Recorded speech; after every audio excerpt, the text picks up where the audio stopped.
মাঝখানে যে ঢেউ করে বাবা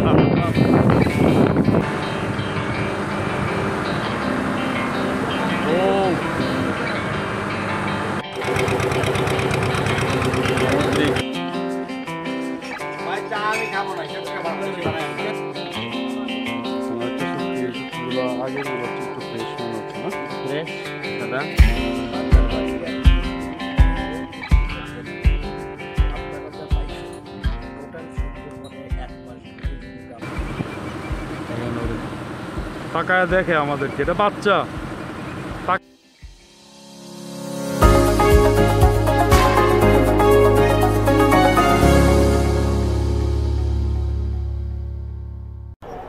আসসালামু আলাইকুম, আশা করি সবাই ভালো আছেন। আজ 23শে ফেব্রুয়ারি 2024। আমরা কিছুক্ষণের মধ্যে রওনা হবো দুবলাচরের উদ্দেশ্যে। অনেক চড়াই উৎরাই পেরিয়ে আজকে আমাদের এই বোট ঠিক হয়েছে। আপনারা গত পর্বে দেখেছেন বোট রাত্রিবেলায় বোটের সেই প্রপেলার ঠিক করা হয়েছে। সবকিছু মিলে আসলে আবহাওয়ার বরিতার কারণে অনেকে রাজি ছিল না দুবলাচরে যাওয়ার। এখানে অনেক টুরিস্ট বোট ফিরে গেছে, কিন্তু আমরা চিন্তা করেছি আবার কবে আসা হয় না হয় আমরা দুবলাচরে যাব।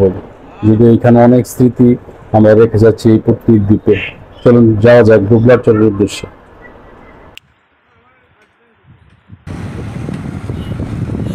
আমার ডান দিকে দেখতে পাচ্ছেন পুতলির দ্বীপ, সেটা আমরা ছেড়ে চলে যাচ্ছি। আর আসলে সামনে বোঝা যাচ্ছে প্রচণ্ড ঢেউ, মোহনাতে আজকে প্রচণ্ড ঢেউ। হয়তো এই সমুদ্র মোহনা ছেড়ে কখন চ্যানেল দিয়ে আমরা ঢুকবো তখন ঢেউটা একটু কম হবে। আমরা এই মুহূর্তে একটি চ্যানেলের ভিতর দিয়ে ঢুকে যাচ্ছি।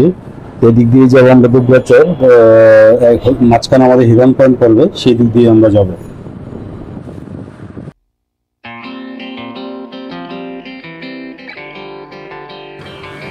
এই জঙ্গলটির পাশ দিয়ে যখন যাচ্ছিলাম তখন একটি জিনিস চোখে পড়লো, আপনারা দেখেন একটি সুন্দর জিনিস, যে জঙ্গলের যেই গাছগুলো আছে গাছের নিচে মনে হচ্ছে কেচি দিয়ে সুন্দর করে কোনো মালি কেটে রেখেছে। আসলে ব্যাপারটি তা না, ব্যাপারটা যে পানি ওঠার কারণে এবং হরিণ নিচে হরিণের পাতা খাওয়ার কারণে এবং পানি যে উঠে যেই পর্যন্ত পানি ওঠে সেই পর্যন্ত পাতা হতে পারে না, আবার হলেও মরে যায়, যার কারণে এই জঙ্গলের পাশটাতে এমন সুন্দর একটা লুক আসছে।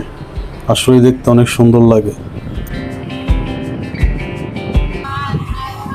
এই পাশটা দেখেন কত বড় একটা মদন টাক পাখি, দেখা যাচ্ছে নিজের ওয়েটের কারণে নিজেই ঠিকভাবে উঠতে পারে না, আবার নিজের বাড়ি নিজেই উঠতে পারে না।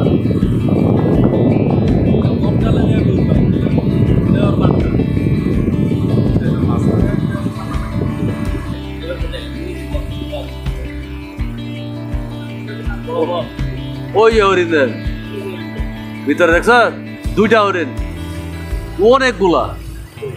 ওই যে হরিণ।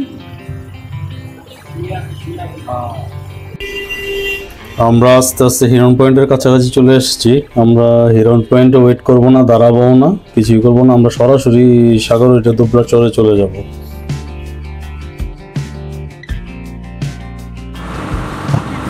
আমরা হিরন পয়েন্ট ক্রস করে যাচ্ছি।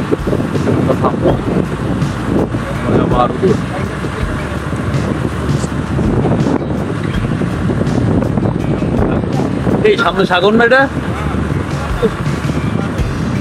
সাগর। আমরা এই সাগর পাড়ে দিয়ে যাবো দেখলাম।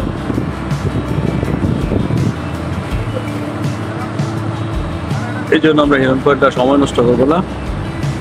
গত 24 ঘন্টা মাথা নষ্ট হয়ে গেছে। আর বড়িয়া হওয়া অনেক ঢেউ, তারপরে আমরা দেখি আল্লাহ ভরসা যাবো।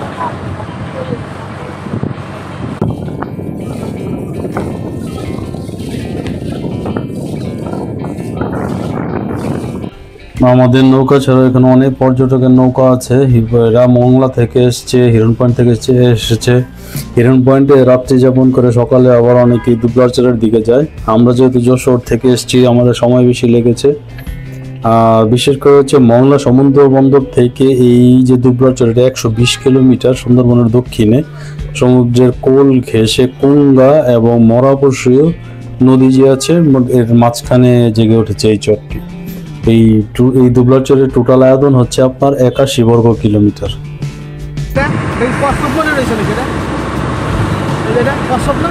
কচ্ছপ মোড়া। কচ্ছপ মরা বস। কত বড় কচ্ছপ? কচ্ছপ এটা মরা দেন কত বড়, নাহলে 1 মণ হইব। বিশাল সাইজ। ও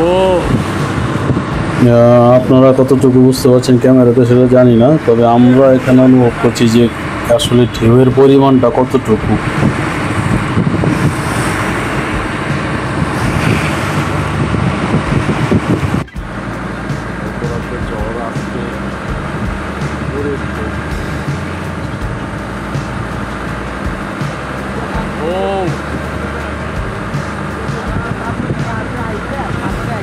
হ্যাঁ কচুরিগুলো তাপট নিয়ে নদীতে আসে, তারপরে আইসে শুরু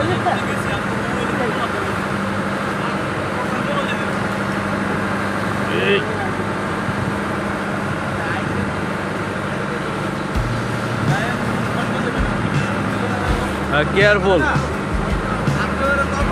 সাবধানে বসেন, ব্যালেন্স করে বসেন সবাই।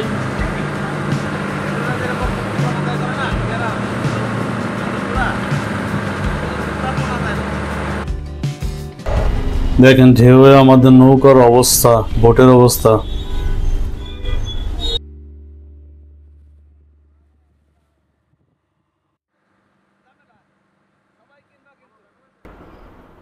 ঢেউয়ের চোটে জামানের মামা চেয়ারে বসা ছিল, সিটকে গিয়ে ঘুমিয়েছিল একজন, তার পাশে গিয়ে পড়লো।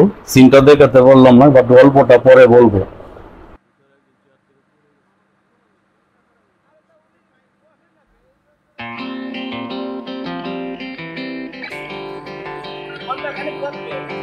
মূলত জেলেদের এখানে প্রচুর বসবাসের কারণে এবং এই দুবলার চরে বসবাসের কারণে এই দ্বীপটিকে জেলে পল্লীও বলা হয়। মাছ ধরার পাশাপাশি এখানে গড়ে উঠেছে বিশাল এক শুটকির রাজ্য, শুটকির ভবনও বলা যায়। এখানে একটা জিনিস বলে, শুটকিগুলো খুব ভালো অর্গানিক পদ্ধতিতে তৈরি করা হয়। আর বর্ষাকালে ইলিশ শিকারের জন্য যখন দল বেঁধে জেলেরা সাময়িক বসতি স্থাপন করতে এখানে চলে আসে, মৌসুম শেষ হলে আবার সবাই যার যার এইখানে যে বসতি করে উঠে সেই বাড়ি ছেড়ে আবার চলে যায় যাদের বাড়ি নিজ বাড়িতে। মোট কথা এখানে সকল বসতি কেবল 6 মাসের জন্য। আর প্রতি বছর কার্তিক মাসে, ইংলিশে বা খ্রিস্টীয় নভেম্বর মাসে ধর্মাবলম্বীদের সনাতন ধর্মাবলম্বীদের রাসমেলা একটা প্রোগ্রাম আছে, যেটা পুণ্যস্নানের মাধ্যমে হয়। এটার বিশেষভাবে এই দ্বীপে বিখ্যাত, এই দুবলার চরে বিখ্যাত। সো লোকমুখে শোনা যাচ্ছে যে, বা সনাতন ধর্মাবলম্বীদের মতে এখানে 200 বছর ধরে এই রাসমেলা চলে। আর যদি ইতিহাস ঘাটে তাহলে দেখা যাবে যে 1923 সাল থেকে নাম হচ্ছে আপনার এই হরিচাঁদ ঠাকুরের এক বনবাসী ভক্ত, তার নাম হচ্ছে হরিভজন। উনি এই রাসমেলাটা চালু করেন পুণ্যস্নানের মাধ্যমে। প্রতি বছর এখানে অসংখ্য পুণ্যার্থী আসে রাসমেলায় এই সমুদ্র স্নানের জন্য, এই অনুষ্ঠানে যোগদানের জন্য। প্রায় 3 দিন ধরে এই রাসমেলা প্রোগ্রাম চলে। আর আপনারা এখানে প্রচুর দেশি বিদেশি পর্যটকও আসে এখানে এই প্রোগ্রামে জয়েন করার জন্য বা দেখার জন্য। আর আপনারা যদি এই প্রোগ্রাম দেখতে চান, এই রাসমেলায় আসতে চান, তাহলে অবশ্যই আগে থেকে প্ল্যান করে নেবেন। ওই সময় কিন্তু সবচেয়ে দাম একটু বাড়তে থাকে, আগে থেকে প্ল্যান করে রাখলে আপনাদের সময় এবং খরচ দুটোই বাঁচবে। তো কিছুক্ষণের মধ্যে আমরা দ্বীপে নামবো, যদিও জাহাজ দ্বীপের একদম কিনারে যাবে না। তো আমাদের জেলেদের এই যে অনেক নৌকা দেখছেন, এরকম একটা জেলের নৌকা দিয়ে আমাদের নামতে হবে দ্বীপে।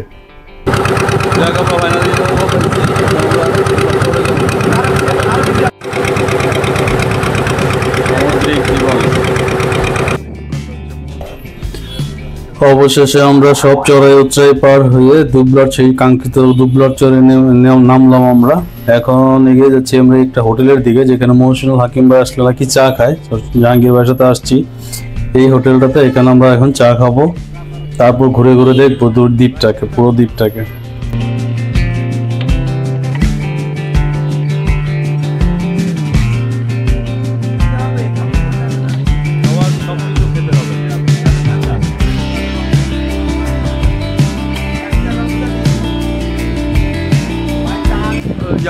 দ্বীপটির ডান দিকে জেলেদের নৌকা বিচ বলতে পারেন, আর বাম দিকে হচ্ছে জেলেদের এই যে সব হচ্ছে নৌকা, আর বাম দিকে হচ্ছে এই জেলেদের পল্লী গড়ে উঠেছে, যার মতো ঘর বাড়ি এবং বলতে পারে শুটকি পল্লী এখানে গড়ে উঠেছে। কিছুক্ষণের মধ্যে আমরা এখানে ঢুকবো শুটকি কেনার জন্য, শুটকি দেখার জন্য ঢুকবো। আর অনেক সামনে আছে, হেঁটে যেতে পারেন, যেখানে নিউ মার্কেট আছে। আজকে এই সময় ম্যাক্সিমাম দোকানপাট বন্ধ, সো আমরা এই জন্য আজকে নিউ মার্কেটের দিকে যাচ্ছি না। এখন আমরা শুটকি পল্লীতে ঢুকবো শুটকি মাছ দেখার জন্য এবং কেনার জন্য।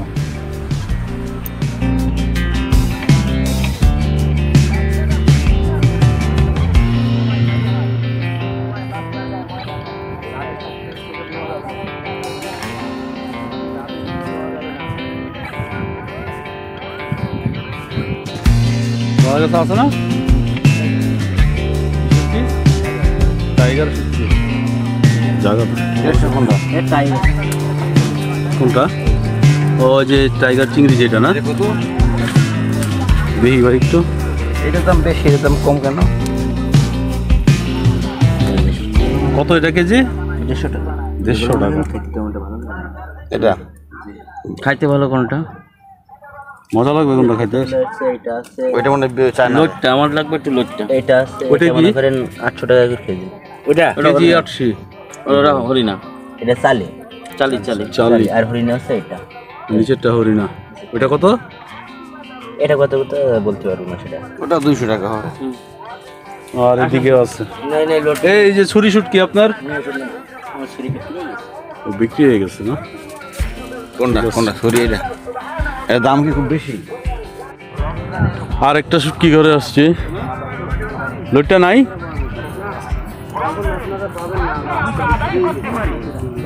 যে শুটকি লোটটা পাওয়া যাবে না এখন, পেরা টাকা মনে পাওয়া যাবে না, সব বিক্রি গেছে তো। এটা মানে কি লবণ? ওটা মিষ্টি পানি, ওটা হলো বানানো এখানে কূপ। প্রত্যেকটা প্রায় বাড়িতে কূপ বানানো মিষ্টি পানি খাওয়ার জন্য। ময়লা মশা আছে, ওটা থাকবে। ও থাকবে, মনে করেন যে পরিষ্কার এরা এগুলো প্রোটেকশন। আর একটু ডিপ করলে ভালো হতো মনে হয় না? যেখানে পানি পাওয়া গেছে ওখানেই রাখছে। ওটা একটু ডিপ করা হয় তো, ওই যখন পানি থাকে না শুকায় যায়, ডিপ করলে পানি আরো মিষ্টি ওঠে। তাই রাবিশ রাবিশ শুটকি রাবিশ রাখিয়ে দিছে,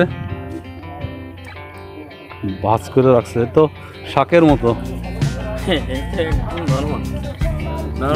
নরমাল ভাই লোকজন আছে দেখি কত করে ভাই? ভাই কত করে এগুলো? নেবেন আপনারা? এটা ওটা নিলে যাবেন 750, আর ওটা নিলে যাবেন 650। এটা 750।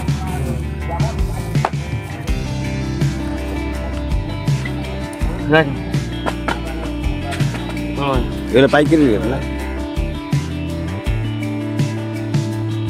এখানে যখন শুটকি কিনবেন তখন অবশ্যই আপনারা একটু দেখে বুঝে কিনবেন, বেশি ভিজা শুটকি কিনবেন না।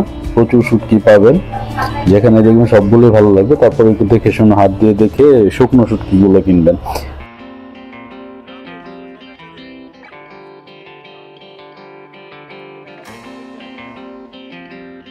আপনার টেবল তাতে ঢেউ যে উড়াই নিয়ে গেল, কেমন লাগলো মামা?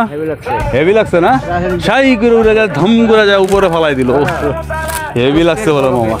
আমি তো ভাবছি নৌকার বাইরে যদি পড়েন। জাঙ্গির ভাই তো ওখানে ঘুমাইছিল, হ্যাঁ, তোর মুখের পরে পড়তেন কি অবস্থা? আরে মানুষের উপরে বলে তো। আমি যে সিনটা দেখলাম, এই সিনে আমার মনে হচ্ছে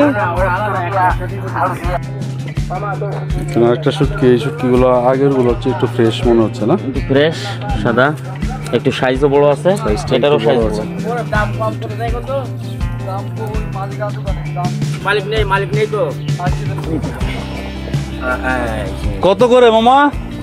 মালিক নাকি নাই? হ্যাঁ, আচ্ছা আসো। এটা তো এখনো বিজি দেখতেছি। এটা তো এখন ওজন বেশি হবে। টাকা কোনো হয় না। মন্দির মন্দির মসজিদ সবই আছে এই জায়গায়। এটা কি টাইগার? জেলেদের ঘর। শুটকির স্তূপ ভাই এই জায়গায়, শুটকির স্তূপ। কত শুটকি, কত রকমের শুটকি।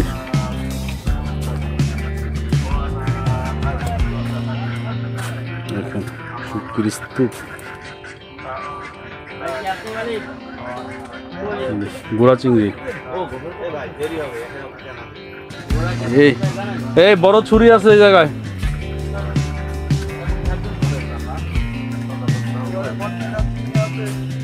বড় ছুরি আছে এই যে।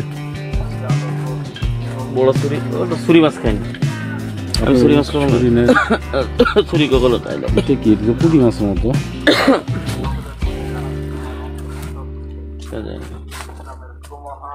চলেন দেখি ওই লোকটা কথা বলে। ঠিক আছে, 50 করে কমায় রেখেন নাকি ভাই?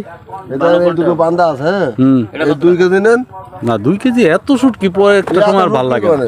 দুইজন 2 কেজি নেন, ভাই বছর সালে এক দুদিন খাওয়ায়, এইটাই মাসে একবার খাওয়ায়, বছর সালে ইয়ার নাই মাসে একবার খাওয়ায়। দুইটা টোপলা দেন, আধা কেজি আর এটা দেন। একটু ভালো করে প্যাকেট করে দিয়েন, বুঝুন তো গাড়িতে যাবো না, বাসে আবার নামাই দিব গাট্টা দুইটা। ওই কি নিয়ে আইসস যাতে গন্ধটা না বেরোয়।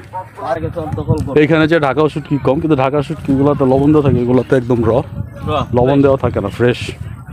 কামড় দিছে। একটার পর একটা মানে যা দিচ্ছে তাই খাচ্ছি, তো আসলে এই প্রবলেমটা হচ্ছে, নিতে পারতেছে না। তবে আমাদের খাওয়ার তো কম নাই, আমরা যা ওজনে উঠছিলাম উপরে বোটে, নামার সময় দেখা যাবে সবার ওজন 2 কেজি করে বাড়ছে, এটা বোটম্যান বলছে। অনেক খাবার, খাবারের অভাব নাই, কম নাই, সারাক্ষণ খাচ্ছি, অথচ ক্যালোরি খরচ করার কোনো জায়গা নাই। জায়গা নাই। যা একটু ক্যালোরি খরচ হয়েছে মামার 60 সেকেন্ডের মধ্যে, অচেতন হয়ে গিয়েছিল। মামা বললো কি, সবচেয়ে সুন্দর কথা হলো আমি সেন্স আনার চেষ্টা করছি, বাট আসতেছে না। কারণ আমি চিন্তা করলাম আমাকে কি সমুদ্রে ফেললো নাকি বোটের মধ্যেই ফেললো। মামা আপনি যদি এই পাশে না পড়ি, যদি ওই পাশে পড়তেন তাহলে ওই পাশে রেলিং, চেয়ারে বসেছিলেন, চেয়ারে বসেছিলেন, এই জন্য তো রেলিং এর উপরেই ছিল। আপনি যদি ওই যে রেলিং এর পাশে বসলে সবসময় একটা কোনো কিছু হাতে ধরার রাখতে হয়, তাহলে বুঝেন আমি একদম সামনে বসে শুট করে, আমি পিছনে দিকে খালি ভয় পেয়ে গেলাম যে এটা নৌকা ঢুকলো কই। হ্যাঁ হ্যাঁ, এইটা কেউ কি বুঝে? এরকম ভাবে দিবে কেউ কি বুঝে? হঠাৎ হয়ে যায়।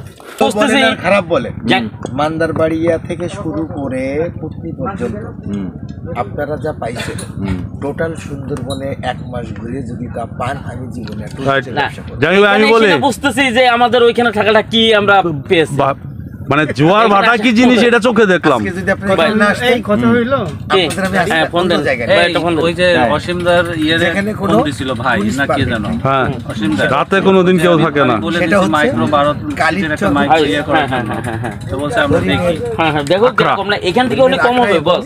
কারণ আমার ওই ফ্রেন্ড ওখান থেকে পাঠালি, ওর একটা কষ্ট আছে না, ওই 70 কিলোমিটার। আমি অসীমদার আচ্ছা আচ্ছা, ফোন কই, সুজন ভাই ফোনটা দেন না।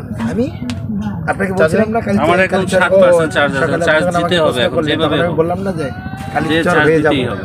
বলছিলাম না ওই কালির চরটা হচ্ছে হরিণের অভয়াস। আচ্ছা যেখানে টুরিস্টের কোনো পার্কিং নেই, আচ্ছা আচ্ছা আচ্ছা আচ্ছা, আপনি হ্যাঁ দুবলাই সবার মন পড়ে রয়েছে। এইটাই মানে জিনিসটা এরকম যে একবার এসে গেলাম, আবার ডুবলার জন্য আবার রওনা দিলাম, আবার মিস হয়ে গেল, এইটাই হচ্ছে বড় কথা। আসছি আসলে এর চেয়ে ভালো অনেক জায়গা আছে, এটাও কিন্তু ঠিক। না না, এখন দেখার পরে তখন বলবে যে দুবলা দেখলো দেখো। খাওয়া দেখে খাওয়া না না না, আমি এখানে আছে বেলসন আছে, ওই কালির চর চরে বিচে ওখানে জ্বালাতে হবে, তাছাড়া উপায় নেই। চলো চরে বিচে না না, আমি গিয়ে দাঁড়াই। ওরা যে এদিক দিয়ে আসবে, ততক্ষণ এদিক দিয়ে আসবে না, ওরা বীজ দিয়ে আসবে। না আমি বলে দিই, আমরা এর ভিতরে বালু অত্যাধিক গরম, নৌকা একসাথে পাঁচতলা জ্বালাবো। হ্যাঁ অত্যাধিক গরম, কাজে ওরা ওই ভিতর দিয়ে চিনবেও না, ওরা বীজ দিয়ে গেছে, বীজ দিয়ে চলে ভাই যাবে। আপনার রেস্ট দরকার ছিল। আপনি হারাই ফেলবেন তো এর ভিতরে। আমরা তো ঘুরতে ঘুরতে ওরা এসেছি। এদিক দিয়ে আসবে না, আসতে পারবে না, এদিক দিয়ে যাবে। ও টাইম দুবলার চরে মোটামুটি আমাদের ঘোরা শেষ। নিউ মার্কেট বাদে মোটামুটি অনেকটা দুবলার চরে আমরা দেখতে পেরেছি।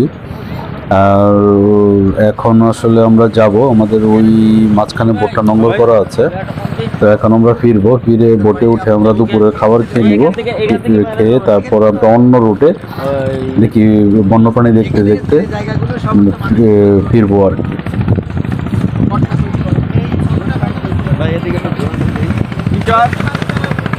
হ্যালো গাইস, এই সেই দুবলার চর, আমাদের স্বনামধন্য ভাই সুজন ভাই আছে। সে অনেক ব্যস্ত মানুষ, সে কি কিনবে দিতে পারছে না, শুটকি কিনবে না কি কিনবে। লাস্ট খাবার সবজি নাকি আরো দেড়টায় যে গিয়েছিলাম মোহনাতে, একটা ভাঙন মাছ ধরেছিলাম, ওই মাছটা আজকে রান্না করা হচ্ছে। সেই মাছটা আজকে রাতে যাবো। আছে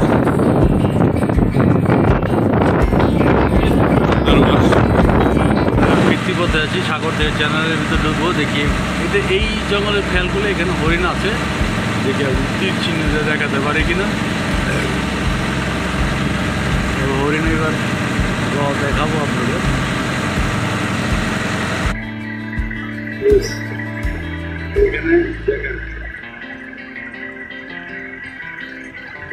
এখানে দুইটা হরিণ আছে, এখানে দুইটা হরিণ।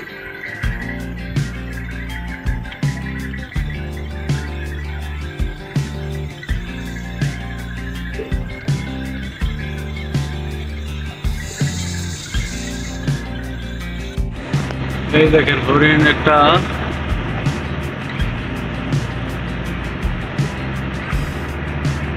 হরিণ একটা খাচ্ছে।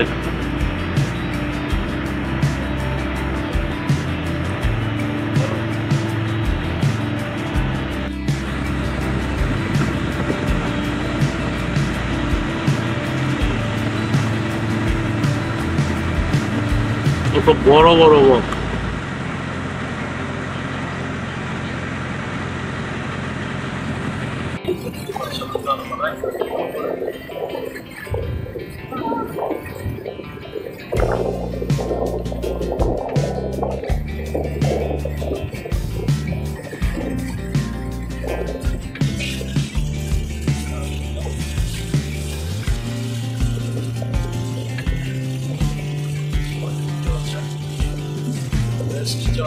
আমার দিকে তাকিয়েছে, হরিণের পিছে সিংহ দেখেন না, হরিণ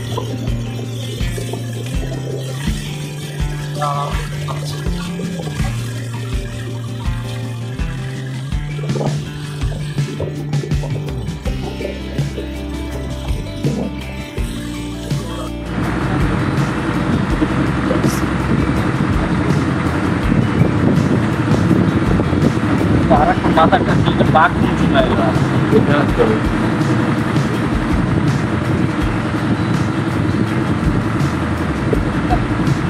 আরামসে ভিতর দিয়ে 4-5টা হরিণ।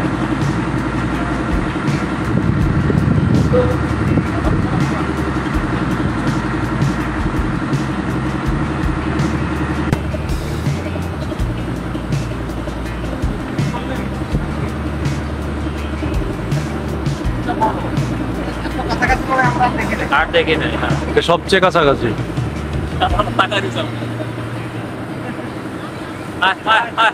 বিরাট সাহস তোমাদের, এই যে ধরতেছে।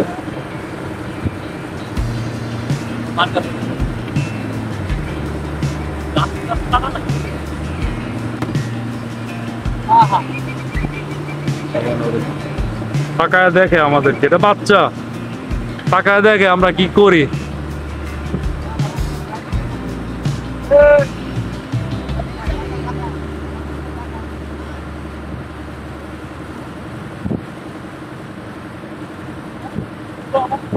দেখছিস শ্বাসমূল দিয়ে কিভাবে দৌড়ায়, দৌড়ের সিস্টেমটা দেখছিস।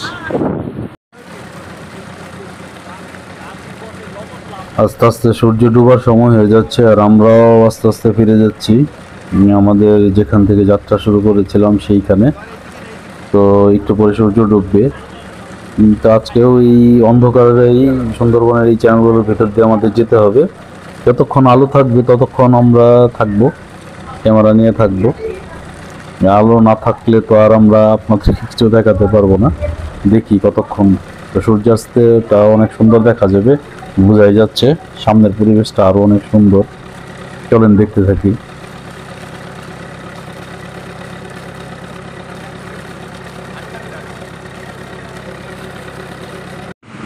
সব নষ্ট করে কোস্ট গার্ডের স্পিড বোট গেল একটা মাত্র, ঢেউ তুলে সামনে যাচ্ছে। আবার জোয়ারের পানি নেমে গেছে, ভাটার জন্য আমাদের নৌকা আটকা পড়ে গেছে। তো জাহাঙ্গীর ভাই চেষ্টা করছে এটা ছাড়ানোর জন্য, মনে হয় না ছাড়ানো যাবে। তো আবার হয়তো আমাদের কিছুক্ষণ এখনই আসবে পানি, তো আমাদের কিছুক্ষণ পানির জন্য ওয়েট করতে হবে, তারপর আবার আমরা হয়তো যেতে পারবো। তো প্রবলেমটা হচ্ছে আমরা খুব জঙ্গলের একদম কাছে আটকা পড়ে গেছি, এটা একটা রিস্কি ব্যাপার। তারপরেও আল্লাহ ভরসা, দেখি যেহেতু সবাই জাগনাই আছি, দেখি অপেক্ষা করি পানি আসা পর্যন্ত।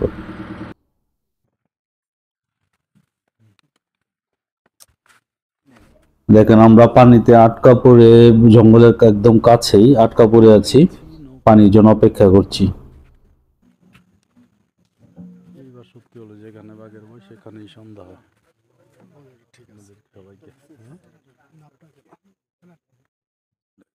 এই ভিউটাতে আপনারা দেখতে পাবেন যে আমরা আসলে জঙ্গলের কতটা কাছাকাছি আটকা পড়ে গেছি। দেখেন কতটুকু 1 ফুট দূর হবে পার থেকে। আর জাহাঙ্গীর ভাই আমাদেরকে নিষেধ করেছে যে বেশি উচ্চ স্বরে কথা না বলার জন্য, বিপদ আসলে বলে কেউ আসে না। কিন্তু ভাগ্যের নির্মম পরিহাস, আমাদের এখানে আধা ঘন্টা হলেও এখানে ওয়েট করতে হবে, আধা ঘন্টা বা 1 ঘন্টা সর্বোচ্চ। তো দেখেন জঙ্গলটা কত কাছে, সে অবশ্য দেখা যাচ্ছে না, দেখতে কতক্ষণ, এটাই হচ্ছে বড় ব্যাপার। তো এইভাবে আমাদের বসে থাকতে হবে, এখান থেকে 1 ইঞ্চিও সরছে না আমাদের বোট। আমরা সবারই চোখ এই জঙ্গলের দিকে এখন এই মুহূর্তে।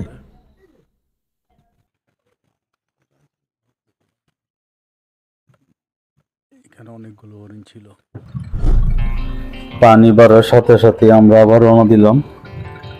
তো এই গত 3 দিনে আমরা এই সুদীর্ঘ সুন্দরবনে প্রায় 300 কিলোমিটার পথ পাড়ি দিয়েছি। এই 300 কিলোমিটারের মধ্যে যতটুকু সম্ভব চুম্বক অংশগুলোই শুধু আপনাদেরকে দেখার চেষ্টা করেছি বা শেয়ার করতে পেরেছি। কারণ সব দেখাতে গেলে ভিডিও আসলে অনেকগুলো পর্ব হয়ে যেত, অনেক বড় হয়ে যেত, যেটা নাকি ধৈর্য হারা হয়ে যেত। তাই চুম্বক অংশগুলো আপনাদের সাথে শেয়ার করার চেষ্টা করেছি, আমাদের যা ভালো লেগেছে সেটাও দেখানোর চেষ্টা করেছি। আর আমাদের এই সার্বিক সহযোগিতায় ছিল আমাদের উস্তাদ জাহাঙ্গীর ভাই, যাকে সর্দার জাহাঙ্গীর ভাই বলেন। তো এই সব কিছু মিলিয়েছিল আমাদের সুন্দরবন ট্যুর এইবারের। আর আপনাদের জন্য ডিটেলস আছে হচ্ছে ডেসক্রিপশন বক্সে, কোথায় যাবেন, কার সাথে যোগাযোগ করবেন, কীভাবে থাকবেন, কীভাবে খাবেন, সব কিছু ডিটেলস বক্সে দেওয়া আছে। তারপরেও যদি কোনো হেল্পের দরকার হয় বা কোনো ইনফরমেশনের প্রয়োজন হয় আপনারা মেল করতে পারেন, আমরা জানিয়ে দিব, বা কারণ নাম্বার লাগলে আমরা দিয়ে দিব আপনাদেরকে। আপনারা তাদের সাথে যোগাযোগ করে নিজে যান, প্যাকেজে না করে নিজে ঘুরুন, র ট্যুর করুন, যেটা আপনাদের অনেক ভালো লাগবে, অনেক নতুন নতুন অভিজ্ঞতা দেবে। আশা করি পরবর্তী কোনো এক ভিডিওতে আবার দেখা হবে। ধন্যবাদ, খুদা হাফেজ।